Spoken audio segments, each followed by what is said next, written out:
Hey guys, what's going on? This is going to be my draft mode tier list for Shyvana, the new dragon bitch. I had a new tier, as you guys can see probably, tier 2, and I filled it full of things. I added another one on, but tier 2 is basically what I did. I basically cut tier 1 in half from the back and cut tier 2, the front half, up, and then just kind of moved all that stuff around and balanced it out a little bit, because as you can see, even with 6 tiers now, there's a lot of champions and a lot of tiers, so this is just, there's just so many champions now that I'm breaking it down even more. So hopefully it's easier to understand, hopefully it makes sense, and yeah, that's that. As you guys can see, I've started Movember. If you guys don't know what Movember is, it's grow your mustache for a month in November, nicknamed Movember for mustaches. It's going to look awful. I'm probably going to wear it to MLG Providence, and we'll see how I look there. But besides my mustache aficionado-ness, let's talk about tier lists, because you guys don't really give a shit about my mustache. Okie dokie. Starting off with moving Caitlyn down to tier 2. She's got some recent nerfs. I just don't feel that she's as, before Caitlyn was like the above all, like, this is one of the, it was Caitlyn and Kog'Maw, and those two champions just dominated the 80 scene for a couple months. They were just like, holy shit, you need to pick those two champs or you're screwed. But I really feel like even after her nerf, but it wasn't so much a nerf, but I just felt like Caitlyn was like slowly not being the queen of ADs anymore. So I did move her down tier 2. But, we gotta realize that it is the new tier 2, so she didn't fall as far as you might think. She's still at the top of tier 2, which means she's a very viable pick still. I just don't feel that she's how high she was. I don't think it was as accurate as it should be, so I moved her down. Zilean moved down in tier 1. It's been a long time since I updated, and I don't feel Zilean is the above all #1 pick. I actually put that as Graves now. I'm not even sure about if I want to put Graves up there, but I'll talk about that when I get there. But yeah, we got Zilean in the middle of tier 1 now. I still think he's very strong. I think the ultimate is very good. His lane control is great. He beats a lot of champs.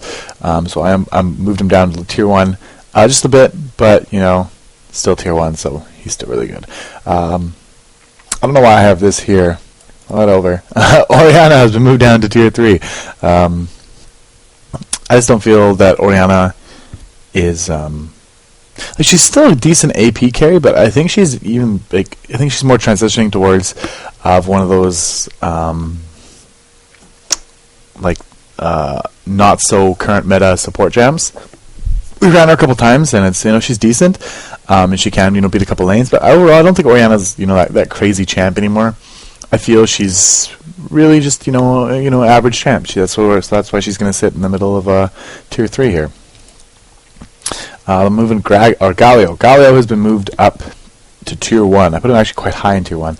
And you might be thinking, why'd you do that? Like when we watch CLG picks, we pick Galio a lot, and we haven't seen so much success in our last tournaments with him, mostly because I don't think we are running comps that really emphasize what Galio does for a team, and I think that's where we were going wrong with that. But I've seen other teams use Galio, and they've had such a success because they built their team comp differently than we were doing it. I just think we were kind of using him wrong, and that he is a very, very viable pick still, and I think he's one of the best tank champions in the game, just because of his ability to farm and get tanky, and then control the team fight with his ultimate, and support at the same time. I really think he's a very powerful champion, and that's why I moved him up in tier 1. I got Annie moving down to tier 2 here, or the new tier 2, and she's going a little bit lower side of tier 2. Her pick strength is she's okay. She's a really strong burst caster. Still got a lot of DPS. It's just I felt she should have been moved down a bit. Aurelia is actually moving up to tier 1. And you guys, she's actually moving up quite high in tier 1. You guys might go, well, what are you doing? I really feel Aurelia. From watching the tournaments and more so like EU side, I want to see out of there Aurelia play, and some NA teams starting to play her again. She is a really strong champion still. Despite her getting nerfed and her kind of falling out of popularity, and it was almost all teams except for like I think it was Wicked. It was like the only person still playing Aurelia still, and like all teams just kind of dropped her off when she got nerfed, and then she's coming back now. And people are realizing, she's actually still really strong, and it's her passive W that just makes her scale so well in the late game. Like you can't fight her 1v1. If you're equally fed on another bruiser, she's gonna beat you simply because her passive on her W, the true damage auto attacking, is just so strong. Lots of people will rush like a wit's end plus her passive. And then her sustainability is also there too with the healing and her ultimate. Going through waves and healing it. This is like a very powerful champion still, and I think a lot of people are realizing that again. And so I actually have moved up into the draft tier list even higher. Gragas has been moved up to tier 1 as well. I felt he should have been tier 1 champion for a long time. I just failed to put him up there. This is AP Gragas, by the way. Super high burst, great lane control. And great for countering AoE comps as well. So he's got a lot of utility. Sona has been moved up to tier 1. I think Sona is the best support champion in the game right now. I just feel that Sona, granted she is one of my favorite support champions, she just adds a lot of just great utility to teams. She's not like Alistar is going to, adds a lot of, CC utility, but she's just, the movement speed, helps you catch people, get away from, running away. The heal is really great for the double buff it gives now. It really helps the champions that are getting focused when she pops that heal, that extra little defense, really helps them stay alive.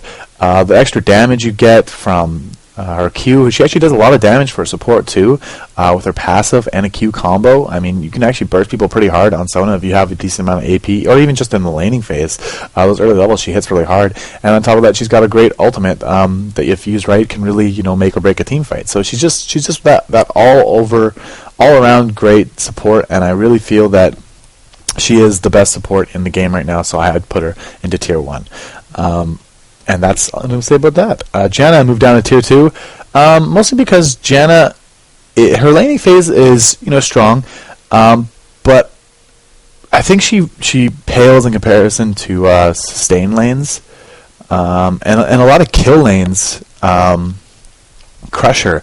So like if you go like a Leona, Talon, or a Blitzcrank lane with like a Vayne or something like that, a lane that's very scary and you don't have sustain. If they're trading with you and you get hooked, or an Alistar comes in and does something to you, those strong offensive lanes, I think Janna really has a hard time versus those.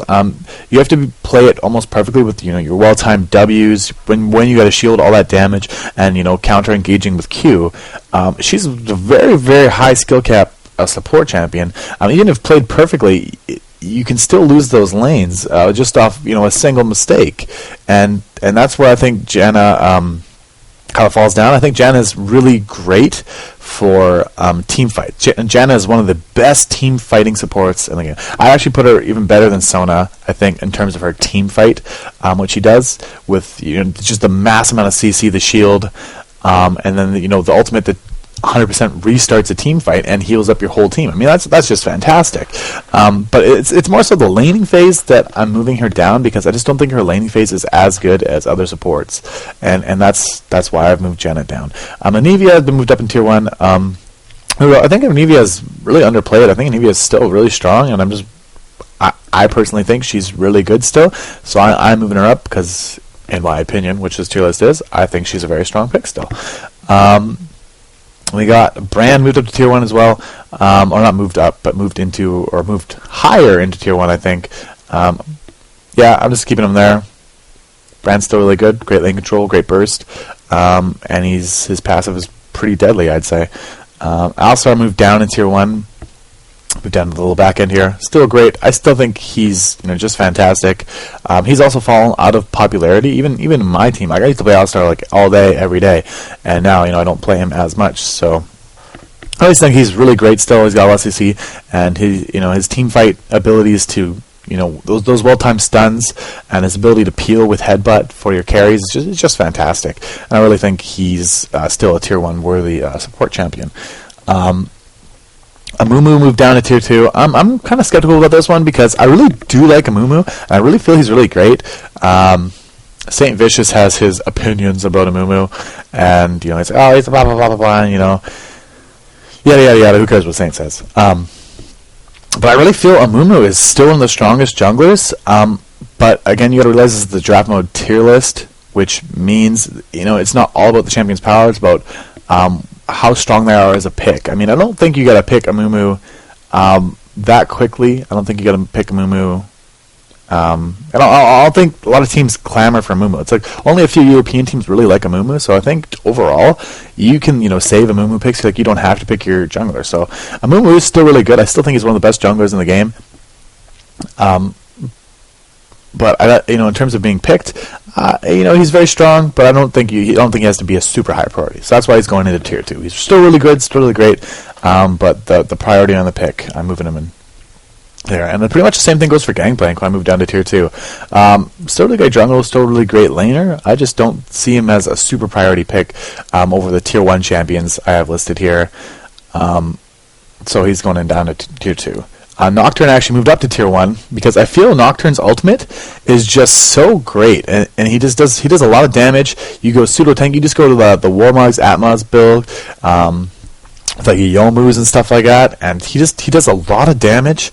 The ultimate, a lot of times I'm noticing when we play versus Nocturnes, I'm like, this is super annoying. Like the amount of confusion it causes if you're in team fight and you're not in the best position to start that team fight with, and then you get Nocturne ulted, it's almost like, I think, how long is it last? Is it 3 or 4 seconds? I can't remember, but it's almost like a 3 or 4 seconds of like you really don't know what's going on, and you have to move around basically blind for that because you are already in a bad position. So that Nocturne ultimate really changes games, in my opinion, and I feel that because of that, he is a very strong jungle pick, and I would like to see I wouldn't like to say, but I think people are going to start prioritizing him soon because I honestly feel like that ultimate is so strong in competitive play because it blocks out your vision. You can't see anything. That's amazing. That's amazing utility. The utility plus the damage plus the gank potential from it is just fantastic. It causes every time that thing goes off, every lane is like, oh shit, is this my lane? Oh, is this going to happen? Like, he's not coming for me, so everyone's like, oh shit,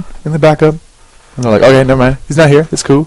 And then the lane that gets ganked usually dies because Nocturne ganks are really strong as well. So that's how I feel about Nocturne. That's why I moved him up to tier 1, and that's where he will stay for now.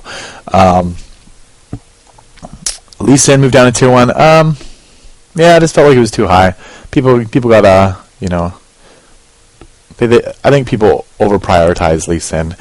He's really really strong. His ganks are crazy. But his team fighting is not that great. I mean, he can take out casters really great, but again, you gotta sift through a team fight, and then land to Qs, which is a skill shot. And people can dodge it, and he's really good, and that's why he's still tier 1.